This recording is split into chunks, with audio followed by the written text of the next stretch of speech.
Bercerita sedikit tentang kearifan lokal. Ya.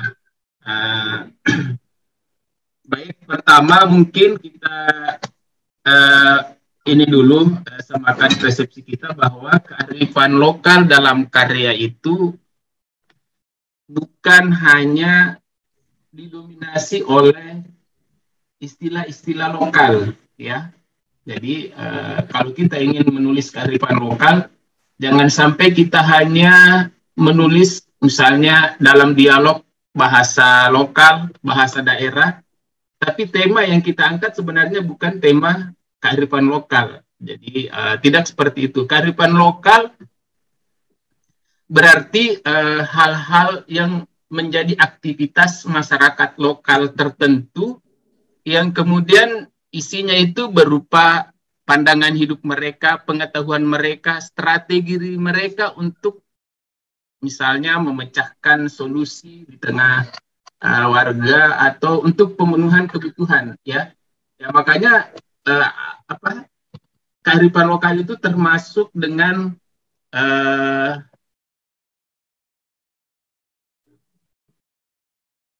termasuk kuliner, ya, termasuk obat herbal, misalnya ada obat-obat tradisional yang digunakan warga setempat, itu bisa menjadi tema kearifan lokal. Ya. Cuman sekali lagi tema kearifan lokal itu jangan sampai kita berfokus mendominasi, yang mendominasi malah adalah bahasa-bahasa lokalnya. Ya, ingat tema kearifan lokal, yang kearifan lokal itu adalah temanya. Ya. Kalau ibarat kue, ya, biasanya kan ada toppingnya, ada topping keju, ada topping coklat. Kalau kearifan lokal memang kuenya yang kearifan lokal, bukan hanya toppingnya. Ya. Jadi kemudian kenapa kemudian belakangan ini, ya bukan hanya belakangan ini ya, dari dulu kearifan lokal sebenarnya sangat seksi untuk diangkat sebagai cerita dalam apakah cerpen atau novel. Kita bermula mungkin dari majalah An-Nida yang selalu dulu ke setiap terbit pasti ada tema-tema kearifan lokal yang ada di dalamnya, ya, dalam naskah-naskah cerpen itu. Akhirnya tema kearifan lokal ini menjadi ceruk, ya, menjadi kekhasan setiap penulis, ya. Nah, tema kearifan lokal ini supaya dikemas menjadi naskah juara, sebenarnya yang paling penting adalah kita menulis apa yang paling kita kuasai, ya. Jadi meskipun nanti bisa misalnya kita tidak menguasai tapi kita ada keinginan untuk menulis itu, ya bisa saja berarti kita harus menguasainya dengan memperbanyak observasi, ya. Jadi tulis apa yang paling kita kuasai di situ supaya kita bisa mengeksplor kemampuan kita, ya. Jadi dalam pengalaman saya ketika menulis tentang kearifan lokal, saya bahkan ketika mencari di Google bukan hanya untuk observasi, tapi untuk membandingkan data yang saya punya dengan yang sudah ada di Google. Dan saya sangat senang ketika apa yang saya cari itu ternyata tidak ada di mesin pencari, ya, tidak ada di Google, dan ternyata saya punya datanya, ya. Apakah itu lewat memang pernah saya lalui ketika hidup di tinggal di kampung sebelum ke Makassar, ya, atau pernah saya baca dan ternyata itu belum ada yang mengangkatnya dan itu tidak ada di mesin pencari manapun, ya. Jadi kita jangan terjebak setiap kita menulis kita hanya mengangkat atau bahkan berkesan memindahkan tulisan dari Google kemudian kita olah ulang, ya. Karena biasanya redaktur ataupun juri lomba ketika mendapatkan sesuatu di tulisan kita biasa mencocokkannya dengan di Google. Benar nggak ada yang seperti ini? Nah, kalau misalnya tidak ada, itu bisa menjadi pertimbangan juga bahwa ini punya data yang baru, bukan hanya yang ada di Google. Apalagi kalau misalnya ternyata yang kita tulis itu persis dengan data-data yang ada di Google, dan kita tidak mahir untuk mengolahnya, ya. Jadi ini dulu tentang data. Jadi kearifan lokal itu ketika kita menuliskannya, apa yang kita kuasai itu, penguasaan itu sebisa mungkin kita punya data sendiri, ya. Nah, itu fungsinya kita banyak membaca referensi, bahkan mungkin kalau perlu kita dengan data dari hasil wawancara. Saya biasa bertanya-tanya ke ibu saya tentang hal-hal yang pernah seingat-ingat saya ada yang seperti ini, itu saya tanyakan biasanya, dan mengembalikan memori saya, oh iya pernah ada yang seperti ini, ya. Sebagai contoh misalnya yang kemarin, meskipun bukan novel ya, cerpen saya di BPIP Juara Harapan itu menulis tentang lilin kemiri, ya. Jadi orang-orang Bugis dulu punya namanya lilin kemiri. Saya memberikan nama lilin kemiri, ya. Orang Bugis sebutnya pesepeleng, ya. Jadi biasa dinyalakan, jadi dari kemiri kemudian ditumbuk dengan kapuk sampai menjadi seperti adonan seperti itu, kemudian ditempelkan di bambu seperti tusuk sate, kemudian dibakar dalam kegiatan tertentu, ya. Jadi ketika dibakar persis seperti dupa. Nah, itu saya mencari di Google itu tidak ada. Nah, akhirnya saya kemudian mengingat-ingat masa kecil saya, bagaimana ibu saya membuat seperti itu, kemudian saya tanya-tanya. Nah, akhirnya bisa menjadi karya yang ternyata di Google pun tidak ada hal yang seperti itu, tapi pada saat kita mengemas dalam tulisan, kita membuat juri atau redaktur itu percaya bahwa benar-benar ada. Caranya adalah bagaimana misalnya saya menyampaikan bagaimana cara mengolahnya, apa fungsinya, dan jadi tidak ada di Google, tapi ketika kita menuliskannya, orang yakin, oh memang ada seperti ini. Ini hanya dia yang tahu, misalnya, ya. Kemudian tentang tadi tulis yang paling dikuasai, ya. Jadi novel kearifan lokal itu memberikan sesuatu hal yang baru, ya. Dan juga novel kearifan lokal itu berarti kita harus bisa memainkan latar sosial budayanya, latar sosialnya, latar budayanya, ya. Jadi ketika orang membaca tulisan kita, sekali lagi bukan hanya istilah-istilah lokal yang muncul, tapi benar-benar kita tahu apa yang menjadi latar budaya di tempat tersebut, ya. Sehingga kenapa karya-karya kearifan lokal itu menarik, karena ketika orang membacanya seolah menemukan wawasan baru. Oh, ada ya yang seperti itu di Bugis. Oh, ada ya yang seperti itu misalnya di Sunda, misalnya. Ya, jadi hal itu yang membuat orang banyak yang tertarik dengan tema-tema kearifan lokal tadi, ya. Kemudian supaya kita tidak jebak dalam hanya dengan istilah-istilah lokal tadi, ya itu tadi latar sosialnya, latar budayanya, ya. Kalau perlu disesuaikan dengan nama tokoh, ya. Meskipun sekarang nama-nama sekarang sudah tidak ada lagi istilah ini, ya, nama Bugis, nama Jawa, ya.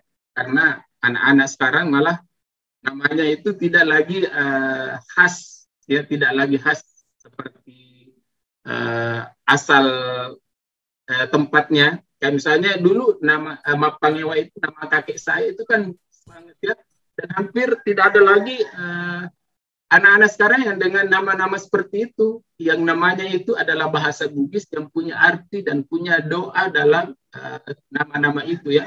Jadi kalau dulu orang Bugis nama-namanya itu, ya, khas dengan bahasa Bugisnya. Sekarang kan orang anak-anak Bugis juga namanya malah khas Jawa, malah khas Arab, ya. Karena itu tadi doa yang diinginkan dalam pengukuhan tadi. Jadi kalau misalnya memungkinkan ya, memungkinkan meskipun ini tidak bisa dijadikan ukuran lagi ya, misalnya latar waktunya tahun 2000 lah atau 2010. Nah, kita memaksakan 2010 supaya ini kearifan lokal namanya harus khas daerah setempat, misalnya Bugis ya, harus nama-nama Bugis. Padahal 2010 nama-nama seperti itu tidak ditemukan lagi. Ya, kecuali kalau nama tokohnya itu usianya misalnya tahun 2010 sudah 60 tahun atau sudah 70 tahun. Nah, itu bisa ya. Jadi memang harus ya. Jadi jangan sampai hanya jadi topping, meskipun ketika kita menuliskan karya kearifan lokal itu memang perlu bumbu ya. Bumbunya itulah yang menjadi topping, misalnya tentang persahabatan atau tentang pencarian seseorang. Nah, itu ya. Jadi kalau saya melihatnya misalnya karya Andre Hirata ya, yang tetralogi Laskar Pelangi itu kearifan lokalnya muncul karena kekhasannya ya, latar sosialnya, latar budayanya, padahal sebenarnya inti dari cerita itu adalah bagaimana tokoh Ikal mencari Aling dari 4 itu, tapi ternyata yang muncul kemudian kita terhanyut di kisah-kisah kearifan lokalnya, bukan lagi ke bagaimana si Ikal itu mencari Aling, seperti itu. Jadi untuk karya kearifan lokal ini sekali lagi bukan hanya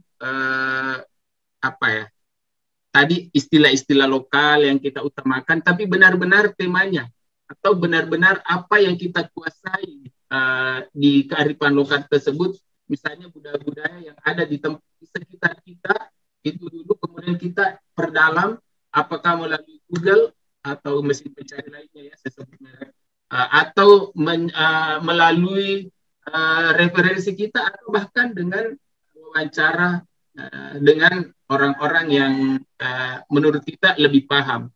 Ini yang paling sering saya lakukan, tapi di karya-karya saya itu lebih mengingat masa-masa ini ketika saya masih sekolah ya. Dulu guru saya sering bercerita tentang khas-khas kearifan lokal, termasuk cerita rakyat, dan itu masih saya ingat, dan ketika saya mencari oh ini tidak ada. Akhirnya saya kemudian mencari, bertanya lagi ke orang-orang yang menurut saya itu bisa menguasai tentang itu, akhirnya bisa menjadikan tema tersebut menjadi ciri khas tulisan saya. Kemudian ada hal yang harus dihindari tadi, selain memenuhi karya kita dengan istilah lokal dan memindahkan naskah Google kita, itu adalah menyudutkan suku atau agama atau ras tertentu ya. Ini jangan kita terjebak dengan membenturkan kearifan lokal dengan, apalagi sampai menyalahkan. Masa suku, misalnya suku seperti ini dengan ketertinggalannya masih percaya dengan hal-hal yang seperti ini, berarti kita menyudutkan. Apalagi kalau itu masih berlangsung sampai sekarang, karena ada juga kearifan lokal memang sudah tidak ada. Kayak tadi itu lilin kemiri, ya, tidak ada lagi orang yang menggunakan lilin kemiri. Nah, dulu ada. Jadi kita jangan menyudutkan ya, karena itu sudah ketentuan umum. Setiap kita menulis, kita jangan terjebak dengan, kita tidak boleh menyalahkan kearifan lokal itu, bahkan menyalahkan kesukuan tertentu karena masih melakukan hal itu ya. Sampai menjadi polemik dan menjadi bumerang untuk kita masing-masing. Jadi mungkin itu yang bisa saya sampaikan untuk 15 menit. Mengapa kita harus menulis kearifan lokal? Karena ada ceruk di situ yang tidak semua orang bisa menuliskan hal yang seperti itu, dan tentu saja yang paling utama adalah bagaimana kita bisa sebagai aktivis Forum Lingkar Pena, sebagai penulis secara umum, bisa kembali memunculkan kearifan-kearifan lokal itu untuk dibaca oleh generasi selanjutnya ya. Karena kalau tidak seperti itu, bisa saja benar-benar kearifan lokal yang ada di negeri kita itu benar-benar ya tinggal yang misalnya batik, kuliner, tapi hal-hal yang menjadi tradisi dulu itu benar-benar tidak sampai ke anak-anak sebelum setelah kita. Kalau kita lihat kenapa lontar bisa dikenal sampai sekarang, karena itu dibukukan, karena itu ada dalam tulisan. Begitu juga dengan kearifan-kearifan lokal yang ada di sekitar kita, kalau itu sudah kita lestarikan dengan menyelamatkannya lewat tulisan-tulisan kita, bukan tidak mungkin ada generasi-generasi berikutnya yang membaca dan oh ternyata ada ya yang seperti ini dulu ya. Kalau misalnya sekarang sudah tidak ada, di masa depan sudah tidak ada hal yang seperti itu ya. Jadi sekali lagi ini 15 menit pertama untuk saya sebagai pengantar dan sebagai pemantik diskusi tentang naskah kearifan lokal yang layak juara, insya Allah ya. Jadi saya kira itu Mbak Sugi, saya persilahkan dan kembalikan ke moderator untuk kemudian lanjut dan insya Allah kita akan berdiskusi kembali di sesi tanya jawab nanti. Terima kasih.